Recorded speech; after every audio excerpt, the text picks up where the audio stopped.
Guys, good evening everyone. For today's video, nandito na naman kami ni Lola sa ospital. Sinugod siya kanina mga 2:30 p.m. nag-emergency ang aking lula kasi nahirapan siyang huminga gawa ng mayroon siyang infection ng pneumonia katulad ng dati. Yan.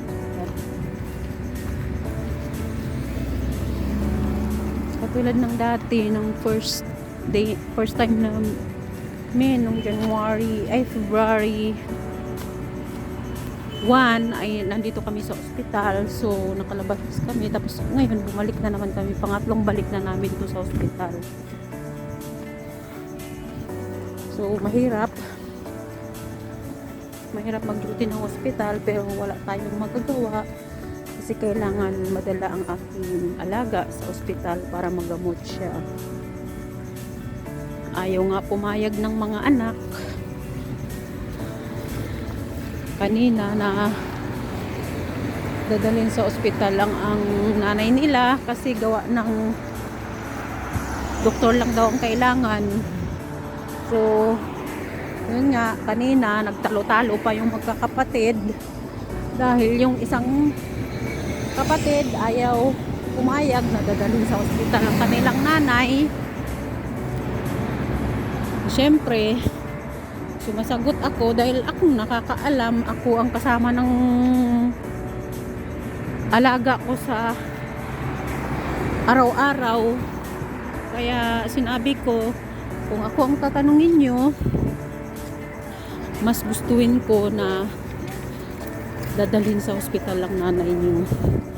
Kasi katulad nyan, hindi naman kayo doktor, hindi naman ako doktor, pero sa sitwasyon ng nanay nyo, kailangan niyang dadalhin sa ospital para magamot siya at mabigyan siya ng antibiotic. So buti na lang at nakinig yung mga anak niya sa akin. So syempre, kailangan naman na sila ang masusunod. Ako ang kasama ng nanay niya, ako nakakaalam. Tapos lalo pa nanghihina yung aking alaga kasi last week nagpupo nga siya pero konti lang. So ang last ng pupo niya ay Thursday. So mula Thursday hanggang ngayon ay 5 days siyang hindi nakapupo. So isa pa yung nakakadagdag sa sama ng pakiramdam niya. So kaya kanina nung in-interview ako ng doktor dahil tumawag ako sa emergency call, ganun kasi dito hindi ka sunduin ng ambulansya kung hindi ka tatawag ng emergency call. Tanungin ka, maraming tanong, ano nangyari, ganito, ganyan. Siyempre ipapaliwanag mo yun. Tapos nagdesisyon yung emergency call na mag-send sila ng ambulansya para madala ang matanda ko sa ospital. So okay na yung kausap ko na magsusundo sana na ambulansya, pumayag na ako, pero nag-refuse yung anak ni Lola. Sabi niya wag daw. Sabi ko bakit wag? Hirap na nga yung nanay mo, ayaw nyo pang ipapadala para matingnan ng doktor ko ano talaga ang dahilan. So ayun, hanggat sa nagtatalo sila. Tapos tumawag ulit ang anak tumawag ulit sa emergency call at kinausap na yun nga, need na nila ng ambulance. Kasi sabi niya nga sa akin, mas nakikinig ako sa'yo kaysa sa kapatid ko kasi ikaw ang nakakaalam, mas alam mo kaysa akin. Sabi niya gano'n. Aba, sabi ko buti naman at nakinig kasi sitwasyon na ng nanay nila yung inaano dyan eh, ang nakasalalay dyan eh.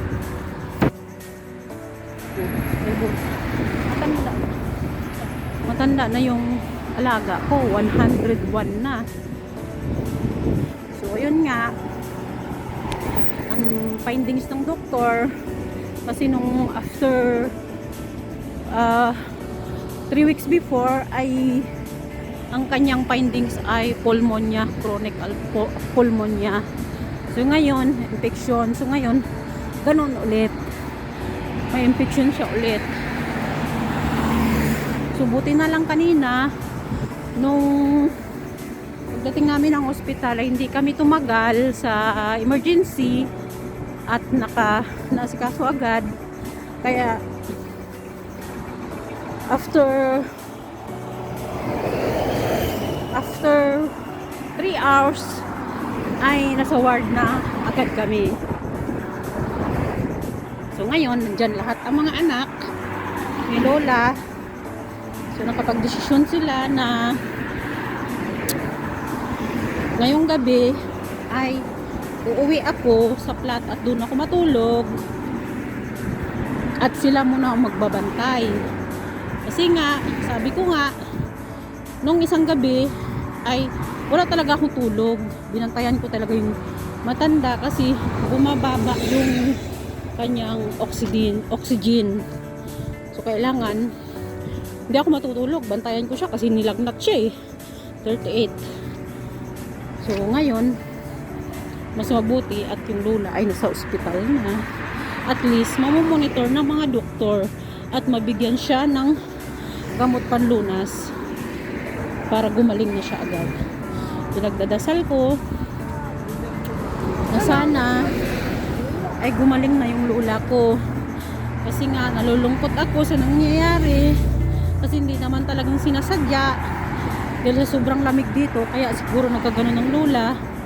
Tapos syempre may plano ako magbakasyon 3 months na lang magmula ngayon 3 months na lang ay magbakasyon na sana ako. So pinagdadasal ko na sana ay gumaling na si Lola, magpa-recover siya ng mabilis para matuloy yung aking bakasyon. Nakakalungkot man isipin pero ganun talaga ang buhay. Lumalaban ang aking alaga, strong. Naawa ako sa Lola ko kasi syempre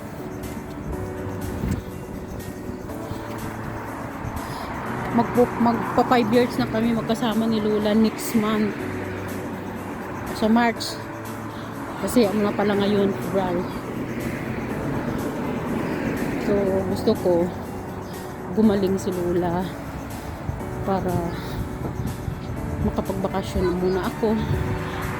43 days lang naman ang hinihingi kong bakasyon sa pamilya ng Lola ko at pumayag naman sila. So, sana nga parinawa na gumaling agad si Lola. Ito pala, naglalakad ako. Uwi muna ako sa bahay ng Lola ko kasi yung gamot ng anak ni Lola siya kasi nagbabantay doon, hindi niya nadala.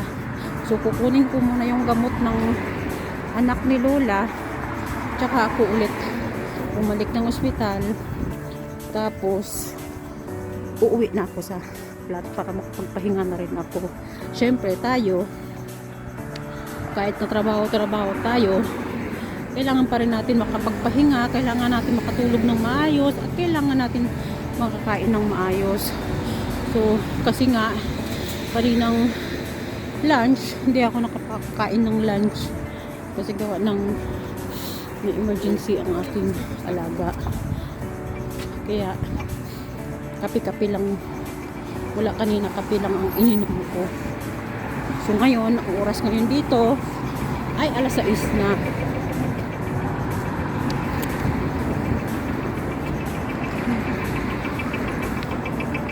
So malapit lang naman yung aming bahay sa ospital.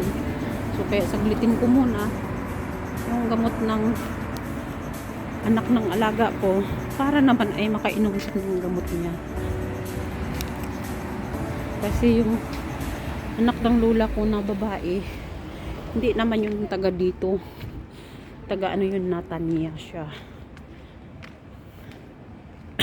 At buti na lang kamo ay dumating yung anak niya. At least may kapalitan na ako magbantay sa ospital. So ngayon, hindi pa alam kung ilang days kami mag-i-stay sa ospital ni lola. So, hanggang dito na lang guys. Mag-aabang na ako dito ng bus na dumaan. Maraming salamat sa panonood sa aking video na ito. Napakahirap ang buhay caregiver.